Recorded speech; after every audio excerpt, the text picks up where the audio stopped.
Currently, you're the chef today because we'll talk about. I just had a bison burger. You saw me chewing on it. If you popped into that earlier interviews we were doing right here at the Brooklyn. This is the Brooklyn Fair in Brooklyn, Connecticut, the longest running agricultural fair in the United States of America. This gentleman I'm speaking to, you're the first selectman in this town? Wait, now, so this is pretty historic in some ways. You know what? In all ways.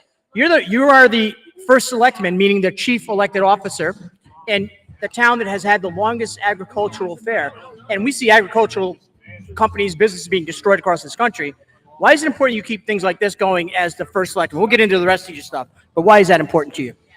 Well, the Brooklyn Fair is a great tradition for the town. The whole town gets behind it. I mean, a week before the fair, basically town shuts down, everybody gets ready, fire companies, police, citizens, volunteers, everybody's into the fair. So that's a great tradition, and it's good for the town, it's good for the businesses, it's good for everything. So it's really an old school kind of Americana. I had my sign facing me. So somebody should have the set should have been yelling at me. But it's kind of that old school Americana like feeling in this community. I've always said that when I travel and talk to people, whatever, what your community is like. It's very community based. Democrats, Republicans, we all live near each other. We're all family in some ways, and lots of ways. But you also have a business in a town where you're the first selectman in a historic town, and I have to imagine sometimes you must get some pushback on something. How do you handle that as being the guy that has a business to sell some bison and also get a vote from someone? Well, it keeps me busy, but I always work hard. I get up and work before I go to work. I work after work, work being a town. But they call it a full-time job. It's 4 days a week, technically, but it's a lot more than that. We work nights, meetings. But it's fun. I mean, if I didn't like doing it, I wouldn't do it. It's fun to accomplish something. It's fun to help people. That's kind of a rewarding job. So I feel like you're the welcoming committee in all ways of Brooklyn, right? If somebody wanted to move here or they wanted to, talk about me bringing a business here, you'd be a guy that they want to talk to, right? Well, as I tell people, I'm just first selectman. I have a staff that does all the work, and we have a real good staff in town if anybody needs help. And, yeah, we love to have people come in here. We talk to them. My door is always open. I always talk to somebody, so that's the way we try and run it. You know what? The simplest of answers is typically the most successful, and I appreciate that straight talk that you have. I think we need more straight talk. We were talking earlier about that, in the locker room sort of talk sometimes.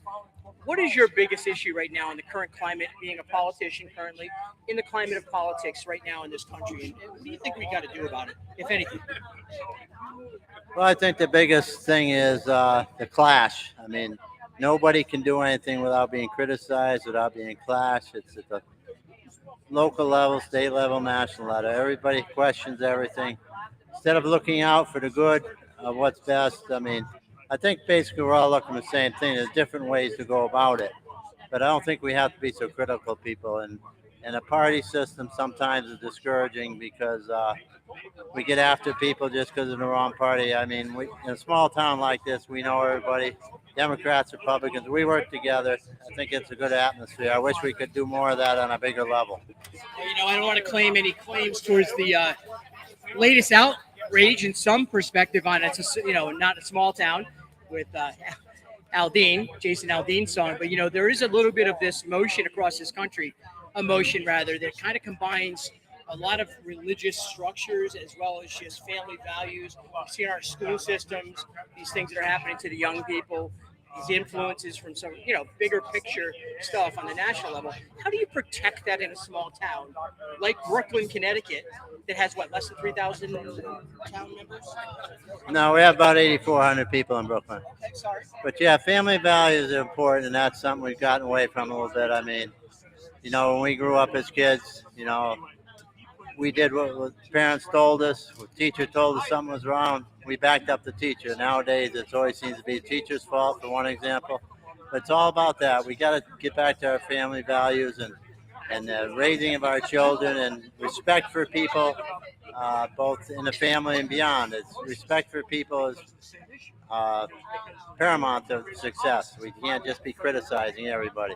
You don't have to agree with people, but you can still be respectful. I appreciate that. You are a true gem of a man, I can tell. Hardworking. You grew up on a farm, you said, correct? Yeah, I milked cows most of my life till I sold them. Now I raise a bison, which Still farming, but I don't have to milk them twice a day, so it's a lot easier. My family was a dairy farm. I farmed with my family and my wife's family, and then I bought my own place. So I've been on 3 different dairy businesses, and then we transformed to the bison business. The dairy business, you got up around 9 a.m. every morning, had some breakfast. Probably get out to the field around 11, 12:30. You're done. You're in for lunch, right? It's easy, right? 9 a.m. The day's half over.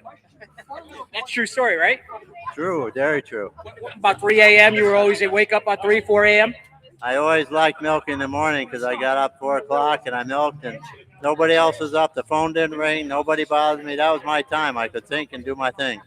You know, I think if America started to pay more attention maybe to the agricultural farmer life, this whole country would probably be in a better direction. So crazy. So just let's walk away from this quick interview with you with some positive, which I think is this Brooklyn Fair is a great opportunity for your community. You're continuing to run, right? You're going to continue to run and be in office for a while? I'm running this November, yep.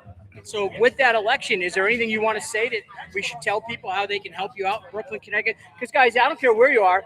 Just throw a positive comment onto a Facebook page or a website. And if we have that, somebody can say it from the crowd. It doesn't matter. I just want to continue what we started in the last 2 years. I think we had a lot of fiscal responsibility to our town. We put in some procedures we didn't have, so things are done right. I think we've changed the attitude in the town hall and towards our staff and the people, so things are going smoothly, and I'd just like to continue that.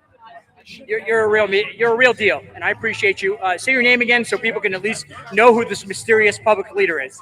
Austin Tanner, town of Brooklyn. Austin Tanner, town of Brooklyn, Connecticut. Check him out. There's got to be a website somewhere. I don't know. I didn't want to ask because I didn't want him to tell me there wasn't a website up here, but there possibly, who knows. We are definitely in what I think they call the quiet corner. Is this not the quiet corner? The quiet corner of Connecticut right here, talking to great people like Austin Tanner. I like that name. Actually, that'd be a great drink name. And I'm not alcohol because, I don't drink anymore, but a non-alcoholic drink. All right? Maybe I'll do